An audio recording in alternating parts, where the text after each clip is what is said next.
Halo, thank you banget udah ngeluangin waktunya di sore hari ini ya. Seru banget nih ya.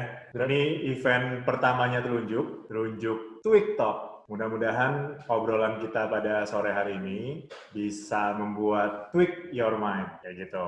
Jadi thank you, ini episode pertama. Mudah-mudahan akan ada episode-episode berikutnya. Tapi yang pasti minggu depan itu ada hari Jumat. Oke, di hari ini mungkin ada teman-teman yang baru dengar Telunjuk itu apa sih gitu. Aku mau share sedikit. Telunjuk itu udah 8 tahun berdiri sebagai sebuah startup teknologi. Apa yang kita lakukan adalah kita membantu teman-teman untuk mengambil keputusan, khususnya saat ini ketika mau belanja online. Jadi kalau teman-teman merasa selama ini susah ya bandingin barang, bandingin harga, mau beli di mana ya, lalu buka banyak tab di laptop atau di mobile site, atau buka banyak apps. Nah, tinggal masuk ke Telunjuk aja, cari barang-barang yang teman-teman mau, nanti kita akan kasih lihat harga-harga dari toko-toko online, lalu teman-teman bisa pilih yang paling murah, yang paling bagus, nah selesaikan transaksinya di toko online tersebut. Nah, hari ini gue bakal cerita, gue udah ngomong-ngomong tapi belum kenalan ya. Gue Narendrata, CEO-nya dan co-founder Telunjuk.com. Nah, gue nggak sendirian, karena gue ngajak sahabat gue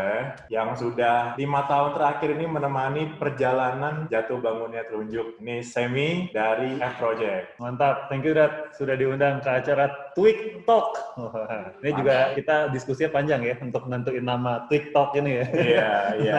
Karena emang kita mau men-tweak pemikiran teman-teman. Tapi sebelumnya kita mau sapa dulu kali ya ke para audiens dan memastikan bahwa mereka mendengar suara kita dengan jelas. Coba teman-teman buat yang sudah bisa mendengar suara kita dengan jelas, boleh angkat tangan kalau sudah bisa mendengar. Coba dilihat, dicek. Karena tadi pas gladi resiknya gue bisa dengar dari monitor gue nih. Udah ya, aman ya? Udah banyak yang resen? Oke, berarti aman semuanya. Oke, Drat. Ya. Jadi gimana nih? Kita mau langsung aja ngobrol-ngobrol karena dari judulnya aja nih lumayan udah bagi saya menarik ya. Bagi gue sih menarik. Judulnya adalah keputusan untuk menghindari keputusasaan gitu. Ya. Oke, dan keputusan itu syarat akan telunjuk banget nih soalnya ya kan untuk membantu keputusan. Jadi teman-teman bisa lihat di belakang nih. Nah, ya, ini adalah mission statement-nya dari Telunjuk, teman-teman. Tapi kita bukan mau jualan Telunjuk di sini. Kita mau berbagi aja, kisah ya, cerita ya. Kita akan banyak dengar cerita. Semoga dengan cerita-cerita ini nanti teman-teman bisa belajar sesuatu gitu ya, terutama dalam hal pengambilan keputusan. Dan kita udah ada beberapa pertanyaan juga yang masuk ya. Jadi waktu kemarin mereka daftar, mereka juga diminta untuk bertanya, betul ya. Ada yang masuk lewat Instagram saya, ada yang lewat Instagram Telunjuk, terus saya ada juga dari pendaftaran. Dan pertanyaannya sih menarik nih teman-teman. Kita coba berusaha untuk menjawab semuanya, tetapi tanpa kehilangan esensi dari tadi topiknya tadi ya. Karena mungkin ada beberapa pertanyaan yang menurut gua belum bisa kita bahas sekarang gitu ya. Masa ada yang nanya gajinya berapa gitu sih? Nggak bisa lah dibahas. Yang bener aja gitu kan. Tapi thank you banget ya Sam. Pertanyaannya nih banyak yang tajam-tajam. Betul, tajam silet ya. Dan kita akan jawab mungkin dengan banyak cerita-cerita yang insider ini ya. Iya. Uncensored juga ya. Uncensored, insider, sekalian juga curhat ya. Sekalian curhat ya. Karena di Instagramnya juga kemarin kita bilang, siapa yang mau jadi pemimpin gitu kan. Emangnya enak jadi pemimpin. Banyak dihadapi oleh keputusan yang dilematis.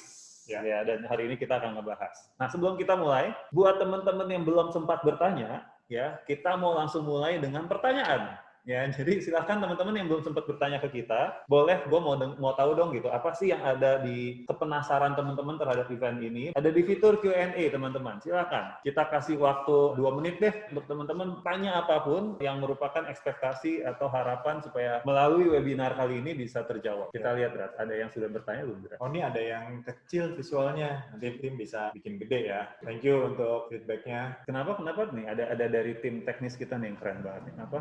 Kak, boleh teriak lagi nggak? Kamu nggak dengar?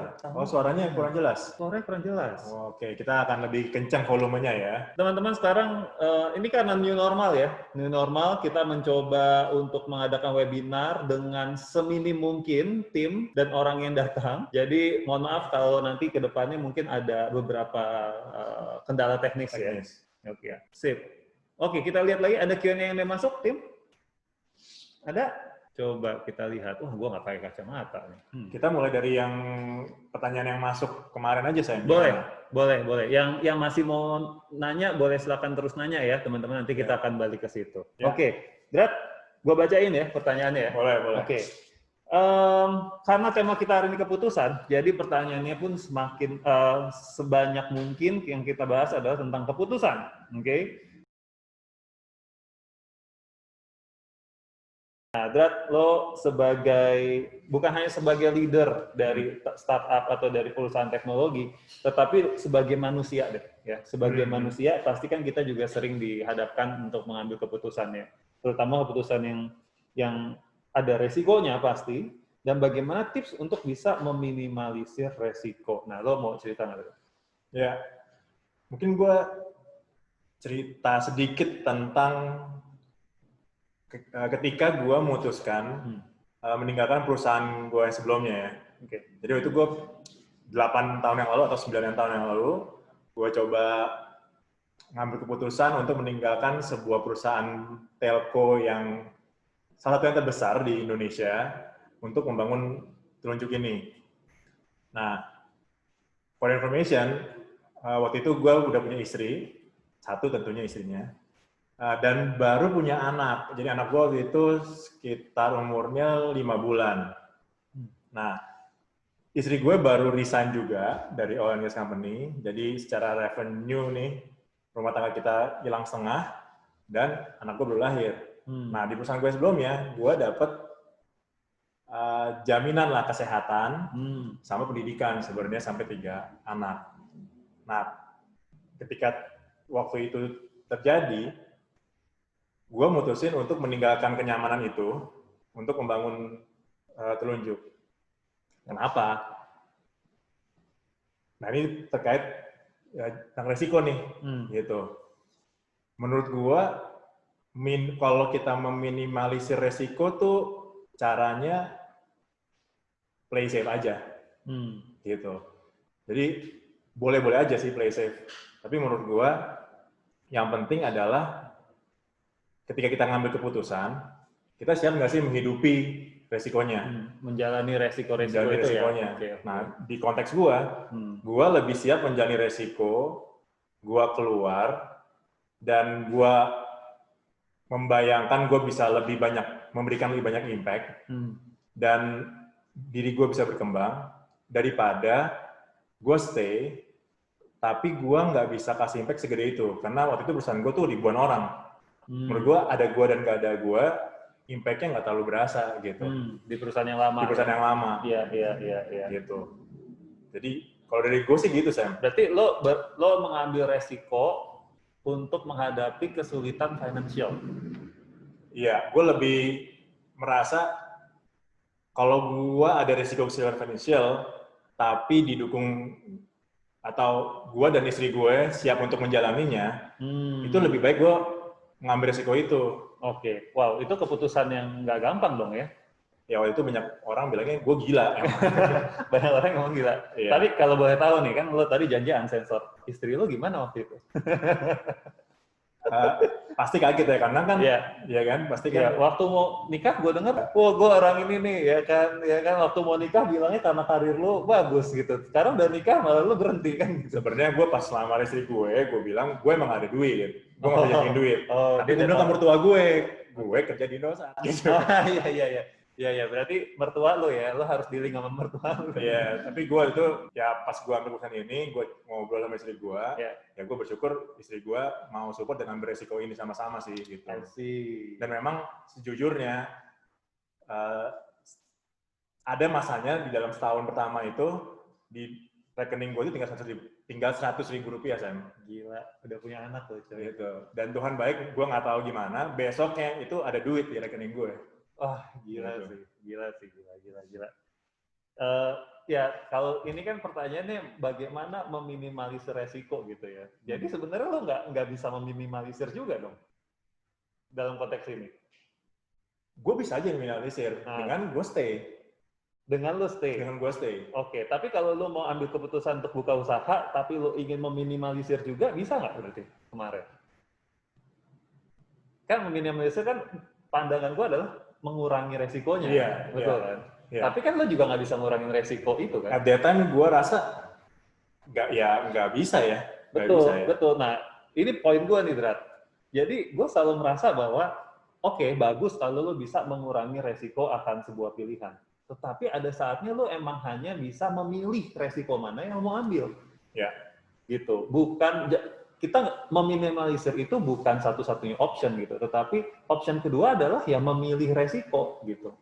Ya kalau lo tadi resikonya adalah antara financial di keluarga gitu kan dengan mimpi lo kan gitu ya, dengan impact yang lo mau kasih gitu. Well actually ini similar sih sama perjalanan gue juga ya. Gitu. Betul. Kan di sini kan juga banyak yang nanya, Drat, kayak apa sih motivasinya bikin usaha, apa gitu-gitu kan banyak yang nanya ke kita juga gitu. Nah mungkin kalau gue cerita di kisah gue mirip kayak Drata, cuma bedanya gue belum punya istri sampai sekarang. Terus kok curhat sih? Sekalian ya. Saya masih jomblo ya teman-teman, jadi silakan. Gitu kan. Nah, makasih loh. Oke. Gue orangnya baik kan ya? Baik banget, baik banget. Bijaksana, suka menabung. Endorsernya ini loh, CEO. Oke, jadi sama nih kayak di gue waktu itu juga gue buka usaha. Kalau Drata itu di startup teknologi waktu itu, kalau gue buka usaha sebagai konsultan HR, human resource. Yang orang nggak banyak tahu adalah waktu gue buka usaha dan resign dari kantor gue itu sebenarnya harus ngebayar uang yang cukup banyak ke perusahaan gue. Kok bisa? Karena kurang lebih 4 bulan sebelum gue resign, perusahaan itu bukan menawarkan, langsung memberikan gue uang bonus yang cukup banyak, berapa kali gaji gitu, supaya gue stay selama 1 tahun. Minimal. Jadi lu nih satu talent di perusahaan itu. Iya, bisa dibilang begitulah. Nah, jadi ada yang namanya retainer bonus gitu ya. Jadi gue harus stay 1 tahun, tapi dapat uang yang cukup banyak gitu. Nah, kalau uang udah di depan mata kita ya, itu kan susah ya untuk tidak digunakan ya. jadi gue menggunakan uang itu ya untuk hal-hal yang bijaksana lah harapannya, semoga. Lalu, tapi gue resign. Jadi uangnya udah habis, terusnya gue resign, dan gue harus balikin 70% dari uang itu. Jadi ada resiko gue nggak bisa ngebalikin. Sampai gue nego ke perusahaan gue bilang, gue balikinnya 3 bulan dong gitu. Setelah 3 bulan. Karena kan gue resign bukan pindah ke kompetitor, bukan pindah ke kerjaan yang lain, tapi karena gue buka usaha. Ya untungnya perusahaan itu sangat baik sekali sama gue. Jadi gue juga menghadapi dilema dong. Ada resiko, nggak bisa, ya resikonya kesulitan untuk financial. Dan waktu itu di umur segitu, rasanya kalau gue masih merasa ada kesulitan finansial, ya gue cukup apa ya, bisa dibilang mungkin cukup terpukul juga gitu. Ih gila udah umur segini lu masih aja ngutang-ngutang kan gitu, nggak enak gitu ya. Nah ada resiko itu waktu itu. Ya untungnya gue sih nggak seberat lu ya yang punya tanggungan dan segala macam gitu sih. Cuman tetap aja ada resikonya. Nah tapi gue tetap akhirnya memilih untuk mengambil resiko itu dibandingkan ada lagi resikonya. Kalau gue stay di perusahaan itu, ada resiko gue akan di comfort zone terus. Karena di sana tuh sebenarnya nggak ada yang salah dengan perusahaannya. Nggak ada yang salah dengan karir gue gitu. Semua all good gitu. Nah, saking bagusnya, saking nyaman ya, gue merasa ya kalau gue stay di sini terus, dampak gue ya begini-begini aja gitu. Jadi gue nggak mau ambil resiko kehilangan tahun demi tahun, melewati tahun demi tahun tanpa berdampak kepada banyak orang. Gitu sih.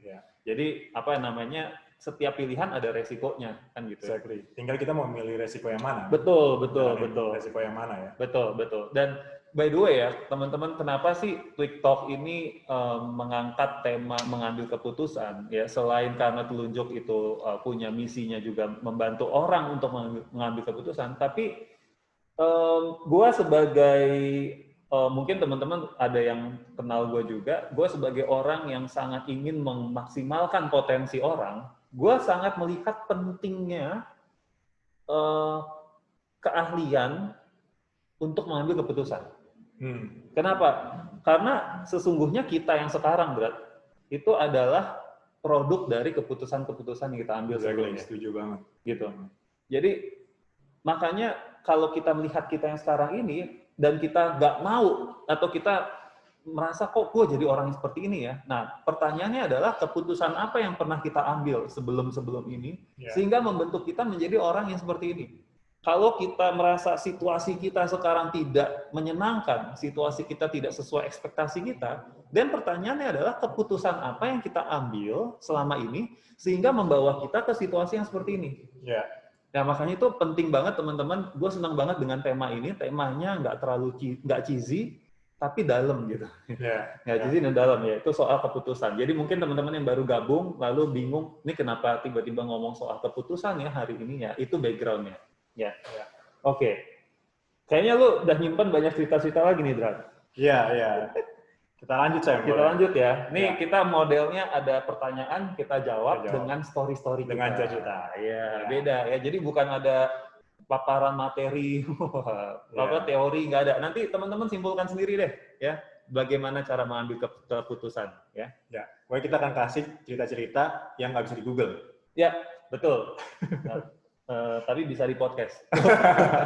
Kayak beberapa cerita gue udah ada di podcast gue mungkin. Atau di podcast. Oke, Drat, lo pertanyaan mana, Drat? Yang menarik lagi buat lo, Drat? Ini nih kayaknya seru nih.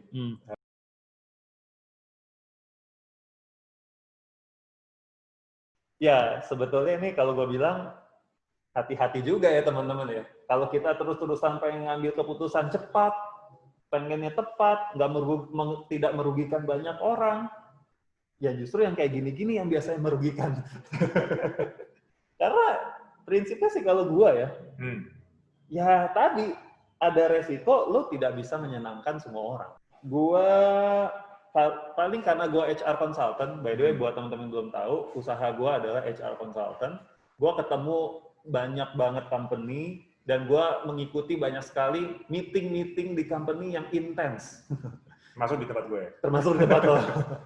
Yang intens. Intens itu dalam arti meetingnya itu bisa udah panas, bisa sampai kayak marah, bisa kayak sampai awkward kayak gitu ya. Nah, diam-diaman gitu ya. Nah, di situasi kayak gitu, gue sebagai konsultan sebetulnya sedang memimpin sebetulnya. Ya, sedang memimpin supaya jalannya meeting-meeting ini itu menjadi lebih baik dan menghasilkan ya, produktif gitu. Jadi gue seringkali dihadapi memang situasi yang gue harus cepat mengambil keputusan. Apa yang gue harus katakan? Apa yang harus gue lakukan? Ya. Pilihannya tuh seringkali kayak gini. Kalau meetingnya udah nggak enak, pertanyaannya adalah, apa gue harus tetap paksa untuk mereka mengambil keputusan atau enggak? Atau gue harus, kita break dulu kalau gitu. Ya. Atau apakah gue harus nge-cut pembicaraan orang?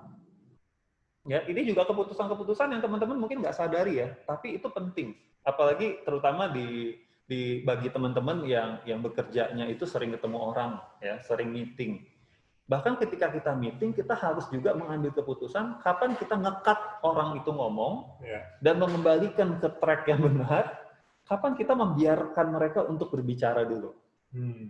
Ya, dan itu gue harus melihat semua gesture-nya, konten omongannya, dan segala macam. Ada saatnya gue harus mengambil keputusan di mana gue biarin aja, biarkan emosinya keluar, gitu. Baru gue masuk.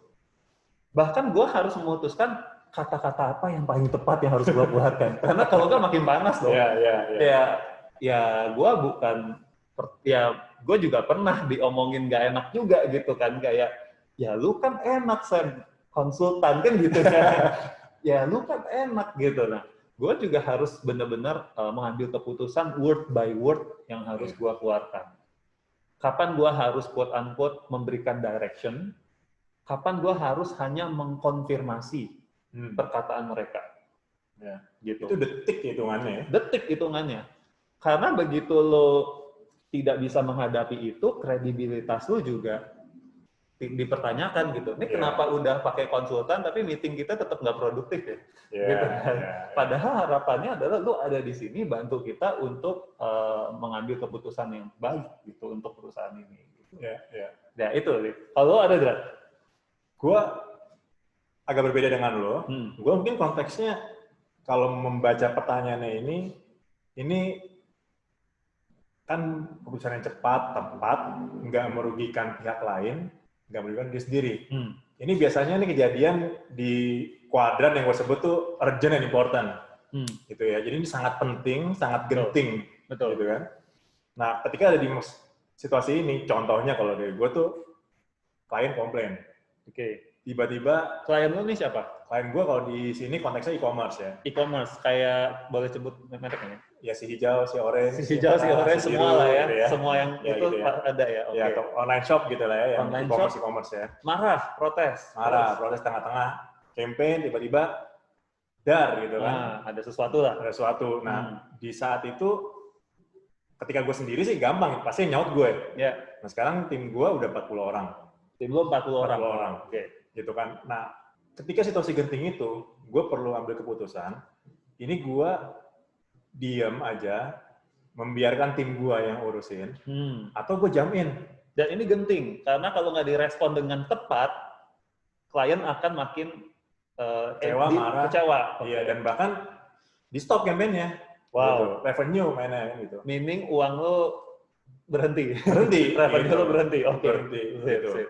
Nah, menurut gue ini penting, dan dulu gue pikir gue harus selalu jamin. Tapi sekarang gue pikir ada waktunya gue harus stay, diam, gue liatin gue kenapa. Karena menurut gue, buat gue kalau kita mainnya maraton nih, bisnis ini maraton nih, long run, gue perlu kasih kesempatan tim gue untuk juga berkembang. Meaning, gue perlu kasih kesempatan buat tim gue untuk menyelesaikan problem-problem yang timbul. Jangan lo terus yang nyelesain. Jangan gue terus. Gitu. Jangan gue terus. Ada momen di mana di awal-awal misalnya orang baru masuk, oke kita temenin. Ya. Tapi once kita lihat dia mulai makin dewasa, kita mesti tahan diri untuk dia merasakan gitu. Merasakan belajar menyelesaikan masalah-masalah yang genting dan penting itu. Karena gue yakin semakin gede masalahnya, semakin genting masalahnya, semakin penting masalahnya, itu growth-nya si orang itu akan terakselerasi ya. Iya, pembelajarannya lebih besar. Ya. Pembelajarannya. Jadi teman-teman, buat yang sedang bekerja sekarang dan punya bos yang suka membiarkan untuk kita menyelesaikan masalah kita sendiri, jangan suka ngejulitin. Ya. Ini maksudnya baik. Kan tadi gue udah janji ya, ini curhat kan? Iya, curhat. Ini curhat para leader ya. Sama ya, gue juga mengalami ya gitu, walaupun tim gue nggak sebesar lo. Cuman betul, kadang-kadang gue ke klien kayak gitu. Ya ke tim lo lah yang paling sering kan. Gue biarin aja dulu, gue tanya dulu ya kan. Biarin dulu, baru abis itu gue kasih solusinya gitu. Supaya empower tim lo juga kan gitu ya. Betul. Tapi lesson learn-nya jadi apa tuh? Nah kalau gue tadi, know your priorities sih. Know your priorities. Ketika waktu itu terjadi, mana nih lu mau selamatkan klien lu dulu gitu, atau lu lebih mementingkan tim lu yang growing nih. Wow. Gitu. Oh, gue jadi ingat satu cerita nih, Kak. Jadi waktu gue masih jadi karyawan di satu bank, itu gue lagi rekrutmennya lagi super duper heavy ya. Pokoknya banyak banget yang harus gue rekrut lah. Gue udah kayak orang sales. Setiap bulan ada target rekrutmen ya kan. Nah, waktu itu ada masa-masa di mana 3 bulan berturut-turut gue nggak achieve. Wow. Ya, gue nggak achieve tuh. 2 atau 3 bulan gitu, gue lupa. Sampai bos gue datang. Bos gue tuh sangat baik ya, dan sampai sekarang pun masih berhubungan baik. Bisa gue bilang mentor gue lah gitu ya. Kalau ada rekamannya nanti gue mau kasih ke dia. Karena gue inget banget perkataan dia. Bos gue sampai datang terus saya bilang, Sam, dengan tenangnya dia ngomong, Sam, kalau lu bulan depan tidak achieve lagi, gue yang resign. Wah, iya. Gue kaget kan. Wah, gila sih. Gue nggak enak tuh. Nah, itu kondisi udah urgent tuh, ya kan? Manajemen udah ngeliat, karena ini top priority-nya perusahaan waktu itu. Manajemen udah ngeliat, ini kok nggak capek-capek ya, rekrutmen ya gitu ya. Lalu ya udah, tapi dia memilih untuk resign, ngomong begitu karena dia lebih memprioritaskan, gue nggak mau membunuh karir lo. Ini tanggung jawab gue karena mempercayakan tanggung jawab yang sebenarnya bukan di level itu gue harus tanggung jawab. Karena gue waktu itu masih anak baru. Ya. Tapi manajer gue cabut, senior rekruternya juga cabut, terus dia tinggal gue sendiri. Sama ada beberapa yang baru gitu ya. Nah jadi dia merasa karena gue sebagai leader yang menaruh lo di keputusan ini, di tempat ini, maka dia menanggung resikonya. Nah itu keputusan dia gitu. Jadi balik lagi ke keputusan, Itu amazing sih menurut gue ya. Gue belajar di situ, pembelajarannya adalah ketika kita mau memberikan sesuatu tanggung jawab kepercayaan ke orang, pastikan bahwa ketika orang itu tidak perform atau tidak sesuai ekspektasi, lo mau dan bisa menanggung resikonya. Wah, gimana? Ya. Ya. Nggak mudah tuh. Nggak mudah. Maksudnya ini buat teman-teman yang mungkin udah punya anggota tim atau bahkan yang belum punya anggota tim juga bisa coba ingat-ingat ya. Gue ulang ya karena ini penting banget, coba gue ulang. Ketika lo mempercayakan seseorang untuk melakukan atau menghadapi sesuatu, ya, lo harus siap juga menanggung resiko ketika orang itu tidak melakukannya sesuai dengan ekspektasi lo. Ya, ini menurut gue pembelajaran soal pengambilan keputusan juga. Ya, gitu. Oh, keren. Mantap. Oke, nah gue lihat ada juga nih, karena ini masa pandemi. Oh, masa pandemi. Ya, ada juga ternyata pertanyaan soal pandemi. Lihat gue juga nggak terlalu paham ya, ini maksudnya apa ya gitu. Tapi, ya kita cobalah ya, apa sih contoh dilema pengambilan keputusan yang kita alamin ya selama pandemi ini. Lo ada cerita nggak tuh? Ya, gue sih bersyukur banget. Telunjuk mungkin bisa dikatakan tidak terkena efek yang terlalu negatif ya di kala pandemi. Justru kita mampu survive dan cukup baik lah performance-nya gitu ya. Ya, karena e-commerce. Karena e-commerce ya, dapat limpahan orang-orang yang biasa belanja offline jadi online. Ya. Cuman yang menarik adalah memang akan ada atau sudah ada beberapa orang yang kita rasa tidak relevan gitu ya di perusahaan. Ada role-role, contoh OB. Kita full WFA 100%. Okay. Ya, sulit untuk OB itu jadi relevan. Lalu misalnya resepsionis. Ya udah kantornya tutup, terus gimana resepsionis? Yang kita lakukan adalah kita coba cari cara supaya orang-orang ini tuh tetap bisa stay relevan. Dan yang kita lakukan, kita coba ngobrol. Kamu talentnya apa aja sih? Kamu sukanya apa aja sih? Gitu. Dan menariknya, salah satu resepsionis kita itu jadi orang marketing berusaha. Orang marketing. Iya, karena kalau dia tetap jadi resepsionis, dia mau menyambut siapa? Kan iya, nggak ada orang. Nggak ada orang. Gitu, kan? Disambut hantu-hantu doang. Iya. Tapi dia, yang gue suka adalah dia mau, dan ternyata ketika dia coba, dia mampu. Wow. Gitu. Jadi berkah juga buat dia ya? Iya, benar. Jadi itu yang menurut gue kisah menarik ya di ngambil keputusan ketika pandemi ini ya. Ya, gue juga sih, klien gue juga ada beberapa kan yang punya toko di mall, ya kan. Jadi di awal-awal itu, awal Maret pandemi, ya mereka, ya kita diskusi lah, ini mau diapain nih teman-teman kita yang kerjanya tadinya di mall gitu kan, di toko di mall. Sementara mall tutup gitu kan, kita nggak pernah tahu sampai kapan gitu. Kalau kita mau cut, orang-orang itu kasihan, mereka mau gimana nasibnya gitu kan. Terus, tapi kalau enggak, ya gimana kita juga salesnya kebetulan ini terimpact lah gitu. Kebetulan salesnya terimpact juga, terimpactnya negatif tapi gitu ya. Jadi kan dilematis nih ya di masa pandemi ini. Nah, mungkin sama kayak lu. Gue bilang sih lesson learn-nya begini ya. Satu, ketika kita menghadapi suatu hal yang sangat dilematis dalam mengambil keputusan, ada kalanya kita harus melihat kembali problem statement-nya itu apa. Oke. Masalahnya apa ya? Masalahnya apa, bahasa simpelnya gitu. Sebenarnya masalahnya apa? Nah, kalau di tempat lu, masalahnya apa, Dra?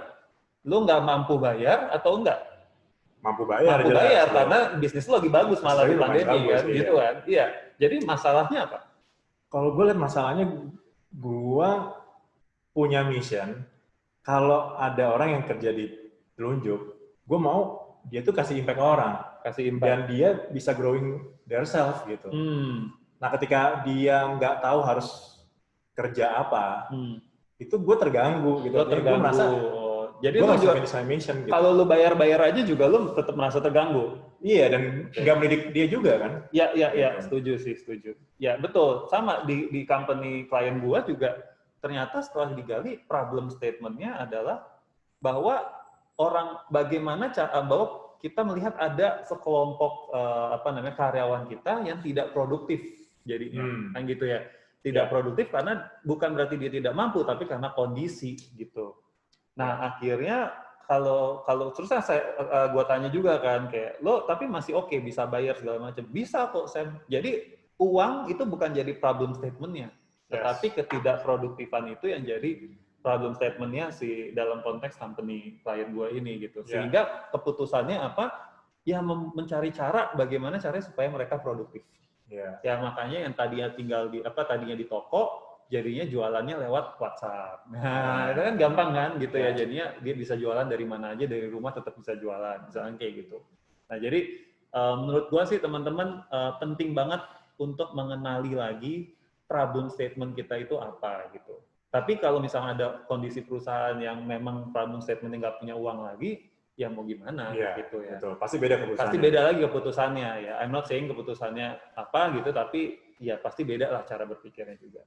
Lebih ke situ sih. Oke, kita udah dikasih tanda nih ya untuk melihat pertanyaan-pertanyaan yang ada di layar. Kita juga harus lihat. Nah, gua nggak pakai kacamata. Nggak kelihatan. Boleh, Dad. Lo kelihatan nggak? Masih kelihatan gue, mata gue begituan masih bagus. Oke. Wah, ini ada yang seru nih, Sam. Kadrata dan Kak Sam, apakah pernah mengambil keputusan yang salah di perusahaannya? Wow. Terus gimana cara handle-nya untuk bounce back? Butuh waktu berapa lama, Kak? Wah, menarik nih. Ini pertanyaan pamungkas yang mau kita simpan. Ini pertanyaan closing nih kayaknya. Gimana nih? Ada lagi nggak? Kayaknya itu belakangan deh. Belakangan aja ya, simpan dulu ya. Belakangan tuh, simpan nih, pertanyaan pamungkas. Kita lihat lagi.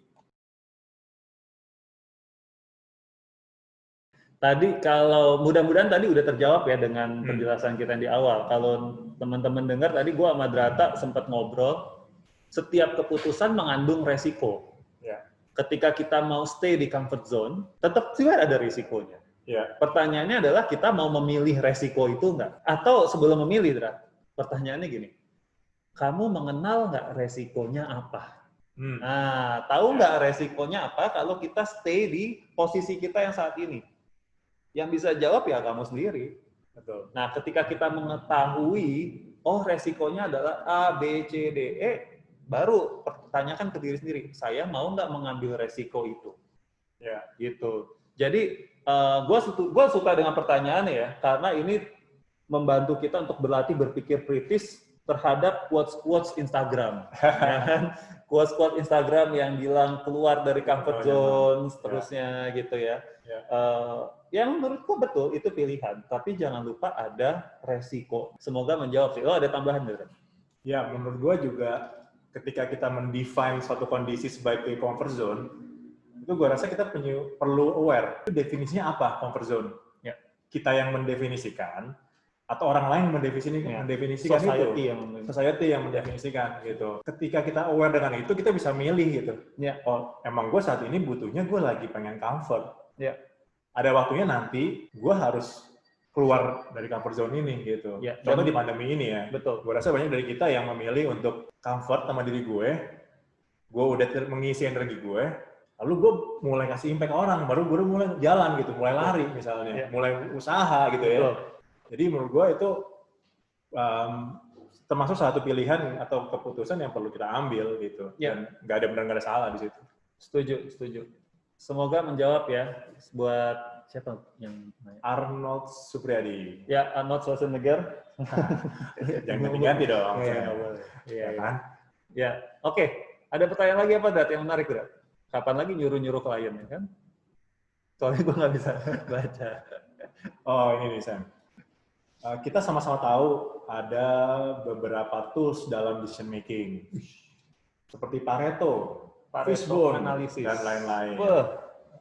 Seberapa penting sih tools ini? Apakah tools-tools ini kakak gunakan dalam decision making pribadi atau lebih ke pengalaman dan insting atau masukan orang? Keren nih pertanyaannya. Gila ini. Ini dari Elm. Oh, dari Helm. Suku Elm. Ya. Itu Elf. Oke, anyway. Kalau gue yang jawab, Drat, gue akan jawabnya penting karena gue jualan training ini. Minggu depan nih kalau nggak salah. Akhir bulan ini gue mau deliver training ini ke salah satu klien gue tentang analytical thinking.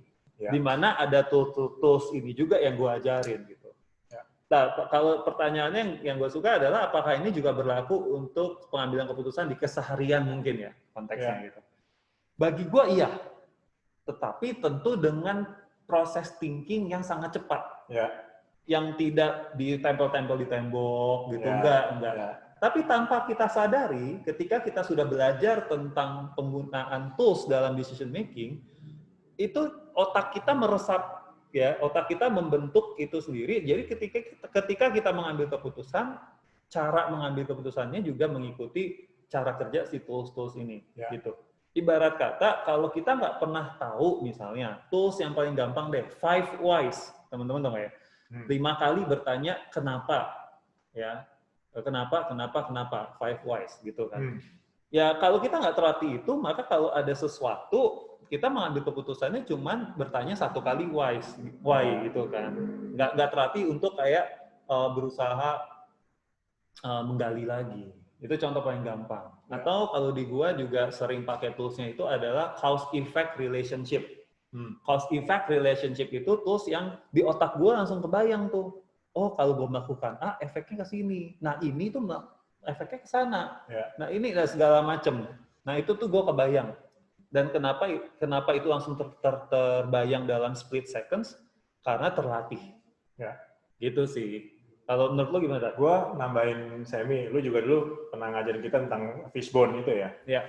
Dan gue setuju bahwa pada akhirnya itu akan seperti intuitif karena otak kita udah terbiasa dengan experience itu. Betul. Tapi gue mau ngasih contoh sedikit tambahan apa yang terjadi di telunjuk. Kita ini kan kerjaannya sebenarnya crawler data dari semua e-commerce ya. Crawler tuh apa, Dra? Jadi kita ngambil istilahnya crawl tuh atau mengambil data lah. Mengeruk ya? Mengeruk ya, crawl tuh ya. mengeruk gitu ya. Ada yang bilang spider gitu ya. Jadi yang kita lakukan tuh tiap hari datang ke e-commerce, kita ambil data produknya, harganya, ratingnya. Tentunya dengan legal ya teman-teman. Legal, karena itu it's all about data public. Ya, public data. Kita melakukan itu legal pasti. Nah, yang coba kita lakukan adalah ketika kita ngambil data-data itu, berarti kan kita punya set of data nih. Ya. Di telunjuk. Nah, yang kita lakukan satu, tentunya kita menyajikan data-data itu kepada user supaya user bisa making decision. Tapi sebenarnya kita di telunjuk juga pakai itu untuk mengambil decision. Baik data dari luar maupun dari data internal. Gitu. Jadi menurut gue data-data itu yang jadi tambahan ya. Untuk bukan hanya metodenya. Ya, tapi juga didukung dengan data. Kita katanya ada break sedikit, ada bumper sedikit ya, sedikit. Ini cuma nggak sampai 1 menit. Teman-teman boleh mungkin minum sebentar, nanti kita lanjut lagi 1 menit. Ya, jangan kemana-mana.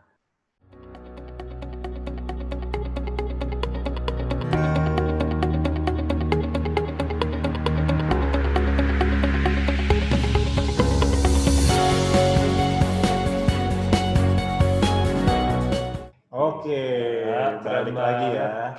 Ini teman-teman webinar yang pertama kali ada bumper yang gue ikutin. Yang kedua pertama kali webinar gue rapi banget. Dan pakai celana panjang kalau nggak percaya. Gue juga punya. Ya. Biasanya gue di rumah pakai celana pendek, atasnya kaos, udah gitu aja webinar. Keren, makin improve. Ya. Sip, Drat, kita balik lagi yuk ke pertanyaan yang teman-teman udah tanya nih sebelum event ya. Tadi kan kita udah jawab yang during event. Ya. Oke, ini sebagai leader nih, Drat, pernah nggak mengalami saat harus mengambil keputusan dengan memilih salah satu dari 2 hal yang sama baiknya atau malah sama buruknya? Oke. Jadi kalau gua terjemahkan berarti maksudnya adalah pernah nggak mengalami situasi di mana harus pilih satu di antara yang terbaik dan satu di antara yang terburuk. Oke. Gitu ya. Nah, kalau gue sih biasanya gue yang dipilih di antara yang terbaik. Yakin Mas ya? Yakin. Padahal tadi bilangnya sih. Jomblo. Oke. Oke. Ini lumayan sering kejadian ya. Gue coba kasih mungkin 2 cerita yang sedikit pendek. Yang pertama mungkin yang jelek dulu kali ya. Sama-sama buruk nih. Jadi ada case di gue, ini udah deal sama klien. Udah deal, oke. Terus lagi-lagi nih, tengah jalan, something happen. Ada hal-hal di eksternal yang terjadi yang kita nggak bisa fulfill lah. Gitu.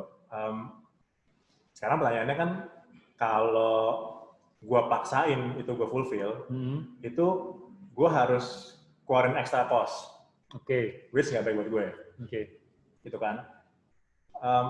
Tapi kalau gue nggak fulfill, itu klien gue pasti marah dong. Kan gue udah janji di depan sama dia. Jadi dua-duanya nih menurut gue case yang sama-sama buruk. Gitu. Nah, apa yang gue lakukan ketika itu terjadi, gue ditelunjuk itu ada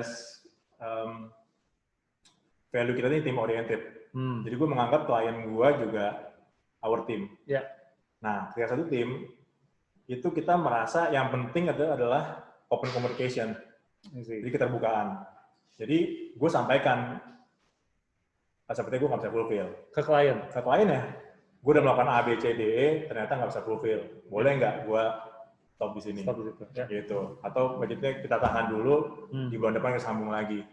Dulu gue pernah masanya gue paksain gitu, ternyata ujung-ujungnya nggak achieve juga. Terus duit gue kepake, tim gue juga kesel. Karena berjuang keras mati-matian terus gagal semua kan. Gagal semua. Gitu. Jadi gue open communication. Itu. Yang kedua gue satu lagi Sam. Tunjuk itu di 4 tahun pertama tuh dapat 3 kali funding. 3 kali funding. Teman-teman yang nggak tahu funding itu artinya dapat duit ya dari investor. Dari investor. Ya. 3 kali. Dan dari luar negeri juga ya? Satu dari luar negeri, dari luar negeri. Nah, itu situasi di mana ketika itu gue mau rajin banget pitching. Gue ketemu investor tuh banyak banget deh gitu. Dan ada masanya dan hampir setiap funding itu selalu dapat offering. Dan itu lebih dari 1. Nah, di momen-momen itu tuh kita harus mutusin. Kan ini sama-sama bagus nih, ada duitnya sama-sama duitnya gitu loh. Gitu kadang-kadang nominalnya mirip-mirip, share yang harus kita lepas juga mirip-mirip. Nah, cuman kalau dari gue ada satu hal yang jadi dasar gue ngambil keputusan, yaitu kesamaan vision-nya sama kesamaan value. Dan lo tahu itu dari? Ketika ngobrol. Ketika ngobrol, menarik. Salah satu contohnya, kalau itu tipe investor yang semua investor pasti mau duitnya balik ya. Tapi ketika itu diulang-ulang disuarakan terus, itu gue agak terganggu. Karena our mission sebenarnya bukan Drata itu makin kaya. Tapi yang di belakang ini gitu. Drata pengen lihat makin banyak orang yang makin gampang mengambil keputusan. Gitu. Nah, ketika itu berbeda, sama-sama baik nih hasilnya. Tapi itu yang jadi panduan gue sih. Wow, keren ya. Teman-teman yang belum pernah merasakan situasi itu, bayangin aja teman-teman, ditawarin dapat duit sama-sama banyak, dengan konsekuensi yang kurang lebih juga sama, gitu ya. Terusnya itu kan antara yang baik dengan yang baik gitu ya. Dan lo ngambilnya berdasarkan mana yang sesuai dengan value dan vision lo tadi itu ya, gitu ya. Nah, makanya penting banget kali ya untuk kita juga kenal diri kita ya. Sebenarnya kita mau bekerja sama dengan orang yang kayak apa sih? Gitu. Karena juga ada sih beberapa teman-teman gue juga nanya, Sam gimana caranya milih bisnis partner gitu yang benar dan segala macem. Ya kurang lebih sama gitu. Sama, ya. Dan ketika mau rekrut juga sama sih Sam menurut gue. Ya. Nah, ngomong-ngomong soal merekrut, gue juga pernah tuh Drat. Waktu itu, waktu gue masih jadi karyawan, itu kan gue, ya tadi ya, pengalaman rekrutmen gue cukup banyak. Nah, ada satu saat itu gue sudah melakukan penawaran kerja ke salah satu kandidat, ya. Lalu setelah gue melakukan penawaran kerja, berarti kan gue udah bilang kamu diterima, selamat. Orangnya udah seneng ya kan, diterima gitu kan, jadi MT gitu kan. Habis itu gue ditelepon besoknya sama big boss-nya. Jadi waktu itu gue kan lebih ke recruitment leader-nya gitu lah, kurang lebih gitu. Nah waktu itu gue ditelepon sama bosnya, dia bilang, Sam, kandidat yang itu saya nggak mau ya. Saya kaget. Gua kaget kan, kenapa nggak mau Bu? Kan kan timnya Ibu udah interview, timnya Ibu udah tanda tangan, menyatakan direkomendasikan, gitu. Nggak, sorry nih, saya baru balik dari cuti, katanya. Saya pas lihat CV-nya, saya nggak mau. Lah, kenapa Bu emang? Ini rahasia aja ya teman-teman ya. Rahasia webinar. Iya. Aduh, gimana ya kalau dia dengar? Ya udah deh, nggak apa-apa. Ya, terusnya saya tanya, kenapa emang? Soalnya dia itu anak ini gitu loh. Itu orang apa ya maksudnya? Ya, ada yang penting, posisi penting. Iya, adalah. Dan saya nggak mau kalau anggota tim saya itu anak ini gitu lah gitu. Ya, nah satu, ini kan bukan salah anaknya ya, kasihan amat ini orang gitu, masa nggak diterima kerja hanya karena orang tuanya itu A gitu ya, atau B gitu. Jadi saya pikir nggak bisa. Dan saya udah ngasih offering, wah itu gue fight sih, fight. Dan akhirnya ya thank God tetap anak ini tetap masuk gitu ya. Dan gue memastikan bahwa anak ini masuk dan bukan dengan rencana nanti probationnya tidak diloloskan. Jadi gue ultimatum, gue bilang tetap kita akan masukin dan please lihat secara objektif. Gitu. Lebih ke situ sih. Dan itu kan keputusan ya. Nah, kenapa gue bilang ini keputusan yang sulit, atau yang tadi dibilang buruk dengan buruk? Ya. Karena kalau gue mikirin karir gue di situ, gue harus bisa menyenangkan para bos ini. Ya. Gitu.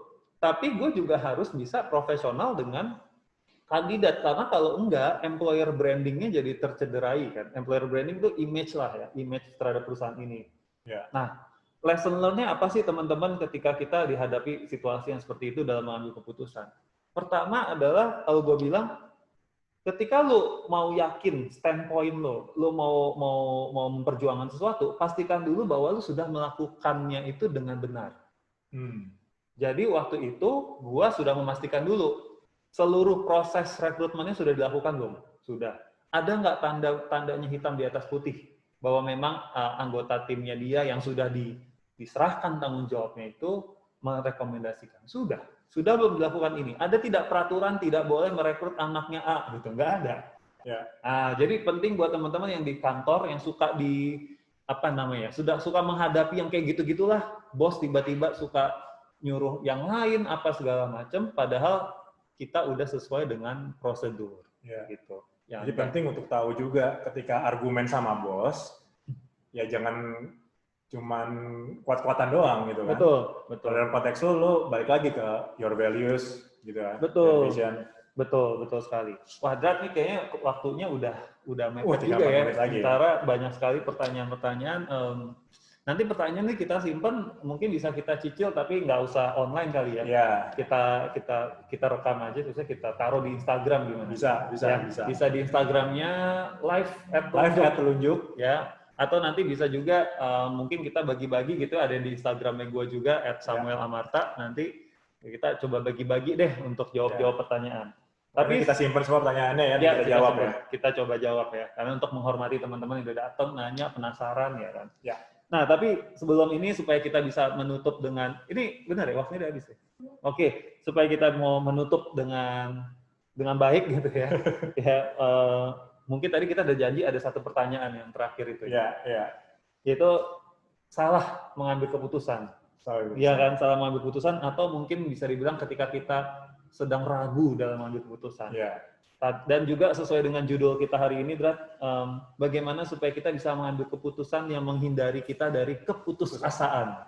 Nah, dari lo gimana, Drat? Final tips dari lo.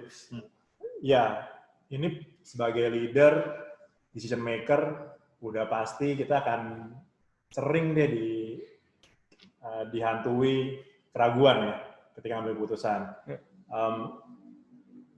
Kadang kita udah melakukan semuanya nih. We've done our homework lah. Kita udah pakai data, kita udah pakai pengalaman kita udah tanya-tanya sama our mentor, our peers gitu. Tapi somehow terkadang keraguan itu nggak bisa hilang. Ini mungkin agak spiritual, tapi kalau gue merasa gue perlu banget hubungan yang baik dengan Tuhan. Gue perlu diskusi sama Tuhan dan meminta hikmat gitu dari Tuhan. Dan honestly speaking, gue mungkin beruntung Sam, gue udah nikah. Gue sering banget denger jawaban Tuhan tuh dari istri gue. Oke, jadi gue dengerin dari siapa? Lu doakan dulu sama Tuhan Sam. Oh iya. Satu-satu ya. Ya gitu. Dan ya karena dari istri gue kadang dari hal-hal yang gue jalani sehari-hari, lalu gue lihat sekitar gue apa yang terjadi itu jadi inspirasi Sam. Tapi memang kalau gue punya you as my HR consultant, gue juga bisa punya my ultimate consultant, itu Tuhan gue. Wah, mantap. Gitu. Jadi gue mencoba menjalin relasi on daily basis sih. Gitu. Ini agak spiritual dan gue yakin teman-teman punya keyakinan masing-masing terhadap sesuatu yang emang nggak bisa dijelaskan dengan logika gitu ya. Betul. Nah, gue mungkin bisa kasih sarannya di situ ya, ketika kita sudah do our homework, ya itu emang kekuatan kita yang terakhir di situ. Setuju sih, and that's what makes us as a human ya. Karena kalau kita akhirnya mengambil keputusan, semua hanya berdasarkan data, fakta, kita nggak ada bedanya sama machine learning, sama algoritma. Walaupun nih lo perusahaan teknologi ya, Iya. Tapi at the end this is what makes us a human gitu. Jadi inilah kita manusia. Tidak ada rumusan satu tentang decision gimana yang terbaik dan segala macam gitu. Dari gua sih mungkin my final statement, my final tips adalah teman-teman, gua ulangin dari yang tadi awal, satu, pilihlah resikonya. Ya gua emphasize dari lu, dan hidupi resiko itu. Ya. Lalu kedua adalah keputusasaan. Gua ulang. Berhenti, memutuskan untuk berhenti itu tidak sama dengan putus asa. Jadi mungkin ada juga yang nanya, kalau gue memutuskan untuk berhenti, itu apakah artinya gue putus asa, apakah artinya salah? Enggak. Itu tetap decision.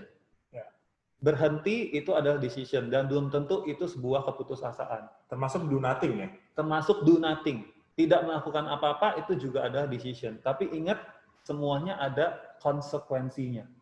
Ada resikonya. Ya, kenali resikonya, kenali konsekuensinya, dan live with it. Gua pun juga pernah akhirnya memutuskan untuk do nothing dengan bisnis gua.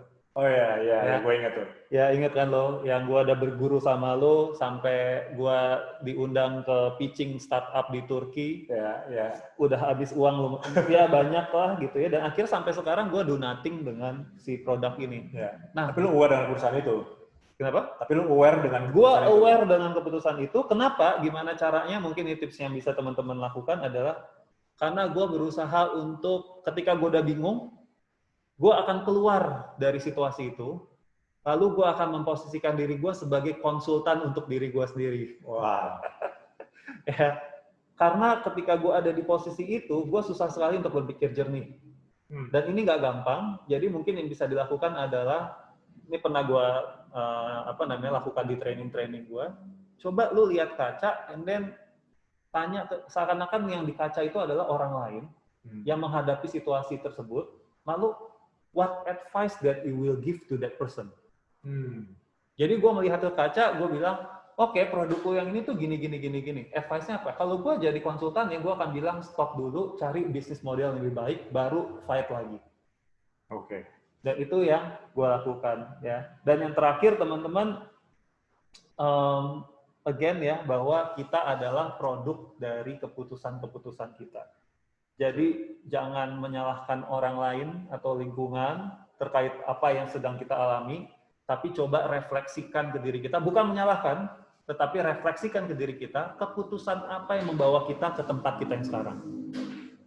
That's it. Mantap. Thank you banget Sam untuk waktunya. My pleasure bro. Ternyata 1 jam tuh cepet banget ya. Cepet banget. Ini belum keluar semua loh. Belum keluar semua gitu. Thank you banget buat teman-teman yang udah bertanya, dan very sorry kita belum bisa jawab semuanya ya. Tapi kita janji kita akan follow up. Nanti mungkin akan disampaikan di Instagram Live at Lunjuk, Instagram gue, Instagram Semi. Instagram lo apa enggak? Gue @narendrata. Oke. Gitu ya. Lo? Samuel Amarta. Dan Live at Lunjuk, jangan lupa di follow. Itu aja kayaknya. Thank you banget untuk teman-teman. Oke semuanya, kalau gitu thank you ya semuanya. See you next week di Tweak Talk Telunjuk. Thank you. Bye. Bangkok.